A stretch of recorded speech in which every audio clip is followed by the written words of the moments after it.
नमस्ते. तर रोटेशन डायनॅमिक्समध्ये आपण moment of inertia he concept पाहतोय. मोमेंट ऑफ इनर्शियाची डेफिनेशन्स, ती कशी ॲक्टिव्ह होते रोटेशन मोशनमध्ये, त्याची युनिट्स काय असतील, डायमेन्शन्स काय असतील, why are called tensor physical quantities. त्यानंतर आपण physical significance of moment of inertia, रिंगची मोमेंट ऑफ इनर्शिया कॅल्क्युलेट केलेली आहे, डिस्कची मोमेंट ऑफ इनर्शिया कॅल्क्युलेट केले आहे, त्यांचे व्हिडिओज मी सेंड केलेले आहेत. त्यानंतर आता महत्त्वाचा पार्ट आहे तो या मोमेंट ऑफ इनर्शियामध्ये जर एखाद्या बॉडीचा सेंट्रल ॲक्सिसची त्याची मोमेंट ऑफ इनर्शिया आपल्याला नोन दिलेली असेल तर त्याच बॉडीचा एनी अदर ॲक्सिसची moment of inertia calculate directly करता येते. तर त्यासाठी प्रिन्सिपल थेरम 2 दिलेले आहेत. ते प्रिन्सिपल थेरम आपल्याला पाहायचं आहे आणि त्यासाठी पहिला प्रिन्सिपल थेरमकडे जाऊया आपण. तर त्यामधला पहिला प्रिन्सिपल थेरम आहे त्याला आपण म्हणतोय principal of parallel axis.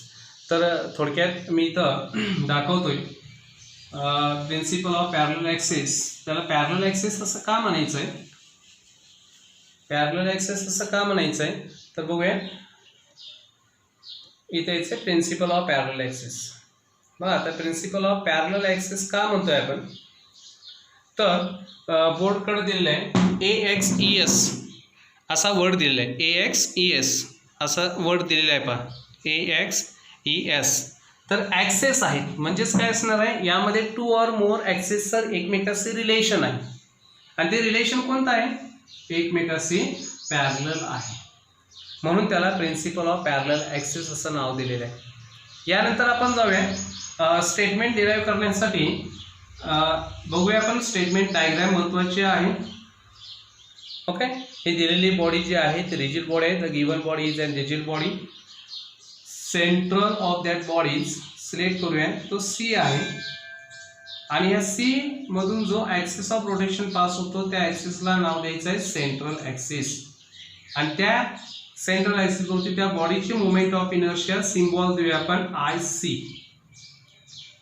Okay, he IC आपल्याला नोन असेल, दिलेली असेल, तर आपल्याला त्या बॉडीच्या कोणत्याही पॉईंट्स पासून, कोणत्याही पोझिशन पासून, समजा कोणताही पोझिशन्स घ्या, कोणतेही पॉईंट घ्या, त्यापासून जर ॲक्सिस ऑफ रोटेशन पास होत असेल तर डायरेक्टली त्या एनी ॲक्सिस भोवती मोमेंट ऑफ इनर्शिया कॅल्क्युलेट करता येईल. मग असं जर असेल तर आपण घेऊया अशा कंडिशन्समध्ये आपण हे डेरिव्हेशन्स कशा पद्धतीने प्रूव्ह करायचे ते बघूया. तर या बॉडीमधला एनी अदर पॉईंट जो आहे, सेंटर पॉईंट सोडून एनी अदर पॉईंट तो मी इथं सिलेक्ट करतोय. समजा हा O पॉईंट मी देतोय.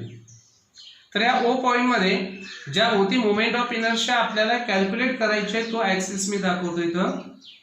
दिस इज द एनी ॲक्सिस जिथं आपल्याला अपेक्षित आहे. ओके, आणि त्या ॲक्सिस भोवती त्या बॉडीची मोमेंट ऑफ इनर्शिया रिप्रेझेंट करू आपण IO. ते दोन्ही ॲक्सिस एकमेकांना कसे आहेत, त्याचं रिलेशन पॅरलल आहे आणि त्या दोन्ही ॲक्सिस मधलं डिस्टन्स जे आहे ते किती आहे, H इतका आहे. दोन्ही पॅरलल ॲक्सिस मधलं डिस्टन्स कसं असणार आहे, H इतका आहे. तर आपल्याला स्टेटमेंट अल्जेब्रिक स्टेटमेंट या टोटल थ्रूआउटचं रिलेशन दिलं आहे ते स्टेटमेंट वर्डमध्ये लिहायचं आहे आपल्याला. तर ज्या ॲक्सिस भोवती मोमेंट ऑफ इनर्शिया काढायचं तो लेटर IO दिलेला आहे. एनी ॲक्सिस मध्ये त्याला एनी अदर पॉईंट मधून जाणारा सेंट्रल सोडून IO, म्हणून याला म्हणायचं आहे moment of inertia of a body about any axis. Centre हा फिक्स आहे आणि अदर पॉईंट्स हे व्हेरिएबल आहेत, म्हणून एनी अदर ॲक्सिस असं म्हणायचं आहे. IC moment of inertia of central axis fix आहे, पण हा सेंट्रल ॲक्सिस आणि एनी ॲक्सिस एकमेकांशी पॅरलल आहेत. What is M? M is the mass of the body and H जो दाखवला आहे डिस्टन्स बिटवीन 2 पॅरलल ॲक्सिस. ह्या थ्रूआउट टोटल क्वांटिटीचा वापर करून स्टेटमेंट तयार करायचं ते मी अल्जेब्रिक मेथडनं पहिला स्टेटमेंट लिहितोय. IO is equal to the IC plus MH² आणि मग स्टेटमेंट डिराईव्ह करूया आपण वर्डमध्ये. अगदी स्टेटमेंट सिंपल आहे. अल्जेब्रिक रिलेशन्स लक्षात ठेवा आणि त्यानुसार तुम्हाला स्टेटमेंट करता येतं. What is IO, what is IC, what is M, what is H हे त्या स्टेटमेंटमध्ये तुम्हाला सांगावं लागेल आणि मग त्यांचे एकमेकाशी कसे रिलेशन्स आहेत ते द्यायचे आहेत. मी पहिला स्टेटमेंट आता सांगतोय. व्हॉट इज आहे moment of inertia of a rigid body about any axis. Central axis सोडून कोणताही ॲक्सिस घेतोय आपण. म्हणून moment of inertia of a body of a rigid body about any axis is equal to the ह्या दोन्ही terms कशा आहेत सम आहेत. म्हणून सुरुवातीला काय म्हणायचं is equal to the sum of कशाची सम आहे moment of inertia of central parallel axis. हा आयसी एनी ॲक्सिसला पॅरलल आहे. Moment of inertia of central parallel axis and product of ह्या सेकंड टर्म मध्ये दोन्हीचा प्रॉडक्ट आहे. And product of mass of the bodies and square distance between two parallel axes. This is called statement of principal parallel axis. मग हे statement of principle of parallel axis derive करायचं आपल्याला. ते येतं का बरोबर डिराईव्ह करता येतं का त्याचं डेरिव्हेशन्स आपल्याला महत्त्वाचं आहे. बऱ्याच वेळेला बोर्डामध्ये हे डेरिव्हेशन्स विचारलं जातं किंवा त्याचे ॲप्लिकेशन्स विचारले जातात. मोमेंट ऑफ इनर्शिया कॅल्क्युलेट करायला त्या प्रिन्सिपलचा वापर करून थेरमचा वापर करून मोमेंट ऑफ इनर्शिया कॅल्क्युलेट करायची आहेत. मग त्यासाठी ज्यावेळी आपण हे मोमेंट ऑफ इनर्शिया डिराईव्ह करतो डेरिव्हेशन्स त्यासाठी आपल्याला या बॉडीचं काय घ्यावं लागेल एक स्मॉल एलिमेंट सिलेक्ट करावं. जसं रिंगची मोमेंट ऑफ इनर्शिया काढण्यासाठी एक एलिमेंट सिलेक्ट केला होता. डिस्कची मोमेंट ऑफ इनर्शिया काढण्यासाठी एलिमेंटरी रिंगची सिलेक्ट केली होती. त्याच पद्धतीने ह्या टोटल बॉडीची मोमेंट ऑफ इनर्शिया काढण्यासाठी एक एलिमेंट सिलेक्ट करूया. समजा मी इथे एक एलिमेंट सिलेक्ट करतोय. हा एलिमेंट आहे कन्सिडर करूया. हा एलिमेंट घेऊया मी इथं. त्या एलिमेंटचं मास डीएम इतका आहे. स्मॉल एलिमेंट आहे स्मॉल मासेस असणार म्हणून तो डीएम आपण रिप्रेझेंट करतो. ओके तो ह्या बॉडीच्या पी पोझिशनला फिक्स आहे. कुठं असणार आहे पी पोझिशनला फिक्स आहे. आता आपल्याला मोमेंट ऑफ इनर्शिया कॅल्क्युलेट करायचे एलिमेंटची. त्यासाठी थ्रूआउट जनरल फॉर्म्युला काय असणार आहे मास इंटू डिस्टन्स स्क्वेअर. मग त्या एलिमेंटचं मास आपल्याला आता माहिती आहे. मग अबाउट ॲक्सिस ऑफ रोटेशन त्या एलिमेंटची मोमेंट ऑफ इनर्शिया कॅल्क्युलेट करायची आहे. म्हणून सेंट्रल ॲक्सिस आहे आणि एनी ॲक्सिस आहे. त्या ॲक्सिस पासून त्या एलिमेंटचं डिस्टन्स अपेक्षित आहे आणि म्हणून आपण सेंट्रल ॲक्सिस तो एलिमेंट्स आपण काय करूया जोडून घेऊया.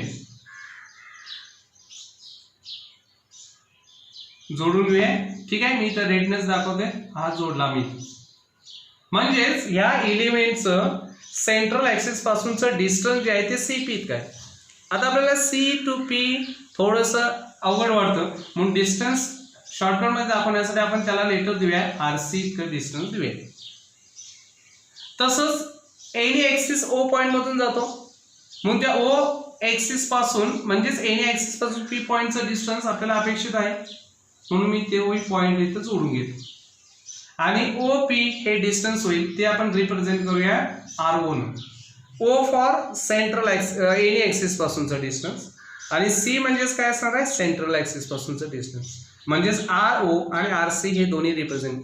आपल्याला डेरिव्हेशन्स करण्यासाठी एक जॉमेट्रिकल मेथड्स आपण यूज करतो म्हणून अरेंजमेंट करायच्या डायग्राममध्ये तर या पी पॉईंट पासून पी पोझिशन पासून लंब टाकायचा आहे कुठं ओ सी वरती.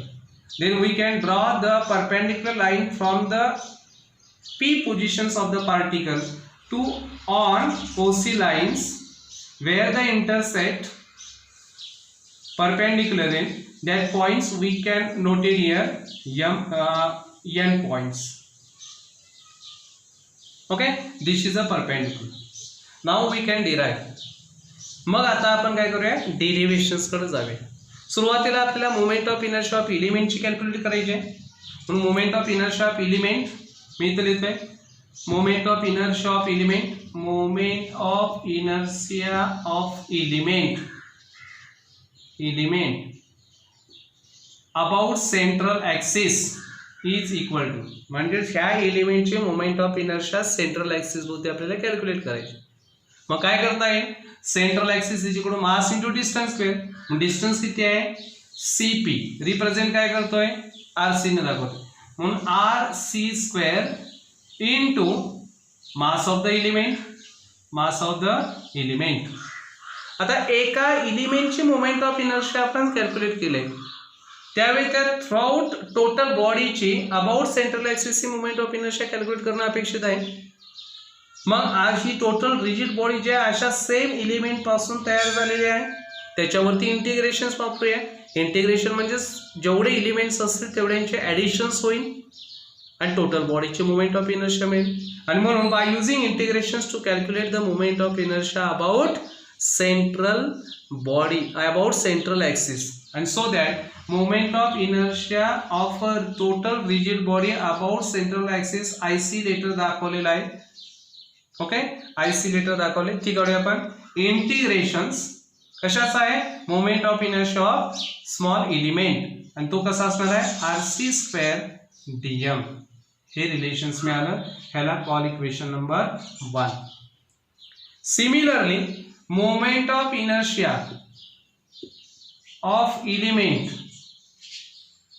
about O axis, any axis, त्या एलिमेंटची moment of inertia about O axis. Same formula, distance square into mass. मग डिस्टन्स स्क्वेअर किती आहे? RO स्क्वेअर होईल आणि त्या एलिमेंटचं मास dm इतकं आहे. ह्या एलिमेंट्स वरती पुन्हा इंटिग्रेशन्स वापरूया आपण आणि थ्रूआउट टोटल बॉडीची moment of inertia about any axis ला करतो. त्याला सिम्बॉल दिलेला आहे IO is equal to integrations of RO² into dm. Equation number 1 and 2 एलिमेंटची मोमेंट ऑफ इनर्शिया त्याचबरोबर बॉडीची मोमेंट ऑफ इनर्शिया मिळाली. पण आपल्याला अपेक्षित आहे IO इज इक्वल टू काय प्रिन्सिपल आहे? IO is equal to IC plus mh². हे अपेक्षित आहे, डिराईव्ह करायचे. आणि म्हणून IO हा लेफ्ट साईडला आहे. सेकंड इक्वेशन्स पहा, सेकंड इक्वेशन मी दाखवलंय, IO लेफ्ट साईडला आहे. त्या इक्वेशन मध्ये पुढे इंटिग्रेशन RO² dm. म्हणून RO ची व्हॅल्यूज माहिती असेल तर आपल्याला पुढे रिलेशन डिराईव्ह करता येईल. आणि म्हणून फ्रॉम फिगर कडे येऊया आपण.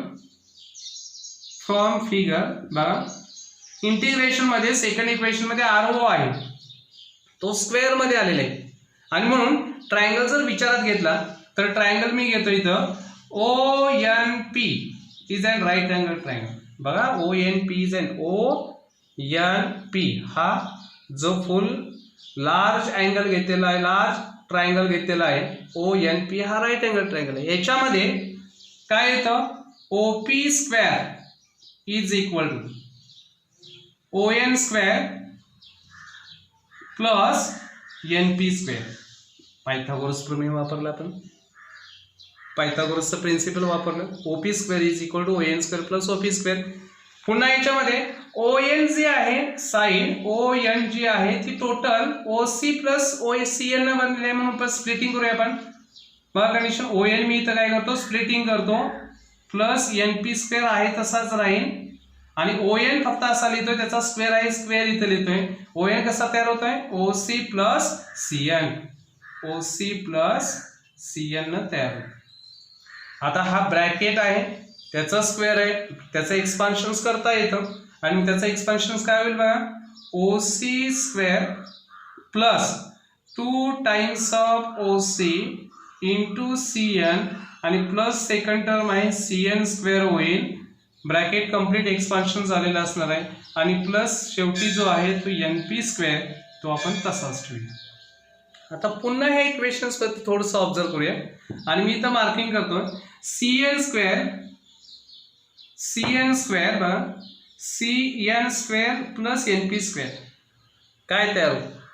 CN² प्लस NP² म्हणजे जो स्मॉलर ट्रायंगल आहे CNP राईट अँगल ट्रायंगल आहे, त्याच्या ऍडजेसंट साइड्स CN आहे आणि NP आहे, त्यांचे स्क्वेअर आहेत, ऍडिशन आहे. म्हणजेच काय असणार? पुन्हा प्रिन्सिपल ऑफ पायथागोरस वापरता येईल. आणि त्यावरून आपल्याला इथं CN² plus NP² is equal to आपण लिहू शकतो direct CP².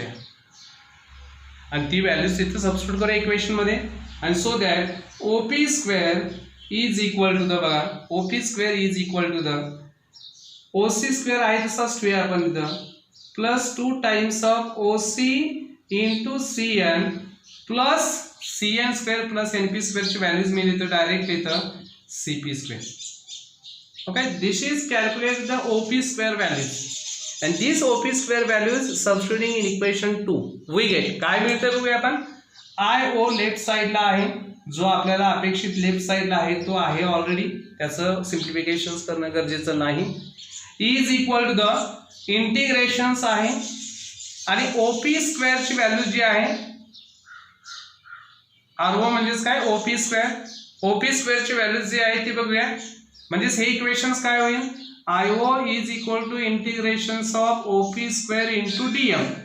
This is equation number 2. हा RO म्हणजेच काय OP आहे आणि म्हणून OP स्क्वेअरची व्हॅल्यूज लिहूया. RO स्क्वेअरची व्हॅल्यूज लिहितो मी इथं OC square plus 2 times of OC CN plus CP square bracket complete OP स्क्वेअरची व्हॅल्यूज आणि व्हॉट इज DM आहे तसाच आपण तिथं लिहिणार आहोत. आता हे जरा डायग्राम वरून आपल्याला प्रूव्ह झाले. याच्यानंतर आपल्याला प्रूव्ह करायचं हे इंटिग्रेशन्स त्या येणाऱ्या ब्रॅकेटमध्ये ॲडिशन्स प्रत्येक टर्मवरती वापरता येतं आणि त्याचबरोबर हा ब्रॅकेटच्या बाहेर DM आहे तो प्रत्येक टर्मला मल्टिप्लाय होईल.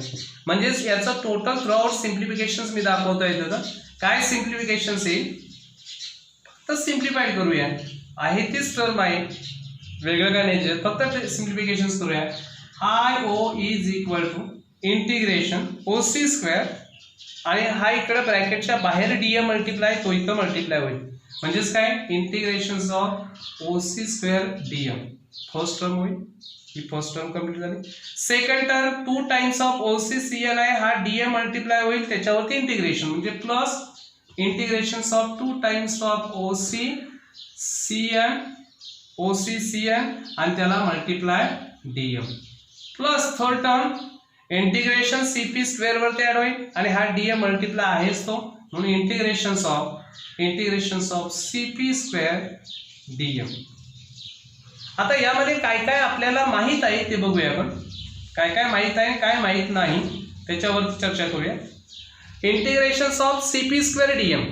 आता इंटिग्रेशन ऑफ CP स्क्वेअर म्हणजे सेंट्रल ऍक्सिस पासून डिस्टन्स म्हणजे ते किती असणार आहे RC आहे CP स्क्वेअर म्हणजे DM आहे म्हणजे that is equation number 1.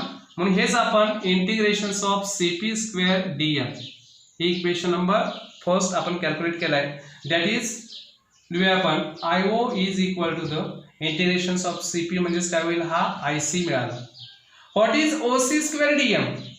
O पासून C स्क्वेअरचं DM म्हणजेच RC आहे. O पासून C पर्यंतचं डिस्टन्स बघा. OC डायग्राम मध्ये काय दाखवलं होतं, हा OC आहे, इथं O आहे. OC स्क्वेअर DM म्हणजे H झालेलं आहे. म्हणजे तर आपण घेऊया OC डायग्राम मध्ये जर ऑब्झर्व केलं तर H आहे. Okay, CP is equal to काय असणार आहे, CP म्हणजेच काय असणार आहे RC आहे आणि मग RC स्क्वेअर DM म्हणजेच काय असणार आहे IC झाला. OP OC स्क्वेअर व्हॅल्यूज त्यामध्ये व्हॅल्यूज ठेवूया. IO is equal to integration of OC म्हणजेच H square DM plus integration of 2 times of H CN DM plus integration of CP square DM म्हणजेच काय असणार आहे त्याला आपण देऊया IC. थोडंसं सिम्प्लिफाय करूया. IO is equal to H distance between two parallel axes constant आहे तो आउटसाइड घेऊया म्हणून H स्क्वेअर होईल. इंटिग्रेशन्स DM राहील प्लस हा 2H कॉमन आहे. इंटिग्रेशन्स ऑफ कॉन्स्टंट असेल DM इथं राहील आणि प्लस IC तसाच आहे. आता यामध्ये इक्वेशन्स मध्ये ऑब्झर्व करूया. या इंटिग्रेशन्स ऑफ DM चा अर्थ काय, एका एलिमेंटचं मास TM आहे. इंटिग्रेशन करतो म्हणजेच त्या टोटल बॉडीमध्ये टोटल एलिमेंट्स किती आहेत त्यांच्या मासेसची बेरीज, that is called the total mass. आणि म्हणून IO इज इक्वल टू H स्क्वेअर हे झालं total mass capital M plus 2H integration of CN DM आणि प्लस IC. जे आपल्याला अपेक्षित होतं ते काय काय टर्म्स मिळाले बघूया आपण. काय काय टर्म्स मिळालेले आहेत. IO is equal to IC plus MH square IO आहे लेफ्ट साईडला, h2m आहे म्हणजेच mh2 मिळाला प्लस IC मिळालंय. ही ॲडिशनल टर्म आहे. आता ही ॲडिशनल टर्म्सचा मिनिंग काय असणार आहे का, तो मिनिंग सांगतो मी तुम्हाला. काय मिनिंग आहे तर सपोज आपण कन्सिडर केलं ही गिवन रिजिड बॉडी आहे, हा सेंट्रल ॲक्सिस आहे आणि हा कन्सिडर करूया सेंट्रल ॲक्सिस म्हणजेच काय असणार आहे वाय ॲक्सिस. आणि ज्यावेळी ओ पॉईंट पासून इथं आपण घेतलेला आहे आणि हा OC जो आहे आणि हा CN इथं n पॉईंट घेतलेला आहे आणि अशा आपण दाखवला होता, ही डायग्राम दाखवली. CN हे डिस्टन्स आहे. मग हा जो आहे CN हा एक्स ॲक्सिस कन्सिडर करूया. जेव्हा थ्रूआउट दी बॉडी ह्या सेंट्रल ॲक्सिस भोवती रोटेशन्स घेत असणार आहे त्यावेळी त्या थ्रूआउट बॉडीचा टोटल मास सेंटरला कॉन्सन्ट्रेट झालेला आहे. म्हणजेच काय, टोटल एक्स कोऑर्डिनेट कुठं कॉन्सन्ट्रेट झाले, सेंटरला झाले.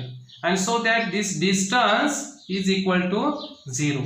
आणि म्हणून integration CN is equal to 0 म्हणजे integration CN is equal to 0 होईल. आणि तो त्यामध्ये आपण ठेवूया integrations of CN is equal to 0 म्हणजेच हा 0 होईल. हा h2dm आहे म्हणजेच IO is equal to h2dm plus हा IC मी इथं देतोय plus 2 times of h integration CN dm this is equal to 0. आणि दिस तो 0 असेल तर थ्रूआउट इक्वेशन 0 होईल आणि हा टोटल m होईल. आणि म्हणून IO is equal to mass m h2 plus IC. आणि थोडंसं आपल्याला जसं स्टेटमेंटमध्ये आहे तसं आपण लिहिण्यात घेऊया. म्हणून IO is equal to IC plus mh2. This is the moment of inertia of a rigid body by using principle of parallel axis. अशा पद्धतीनं अबाउट एनी ॲक्सिसची moment of inertia calculate directly करता येते. कधी करता येते तर त्या बॉडीच्या सेंट्रल ॲक्सिस भोवती मोमेंट ऑफ इनर्शिया आपल्याला माहीत आहे, मास ऑफ द बॉडी माहिती असेल आणि त्या दोन्ही पॅरलल ॲक्सिसमधला डिस्टन्स जर माहीत दिलेला असेल तर आपण डायरेक्टली मोमेंट ऑफ इनर्शिया या थिअरमचा वापर करून काढू शकतो. आता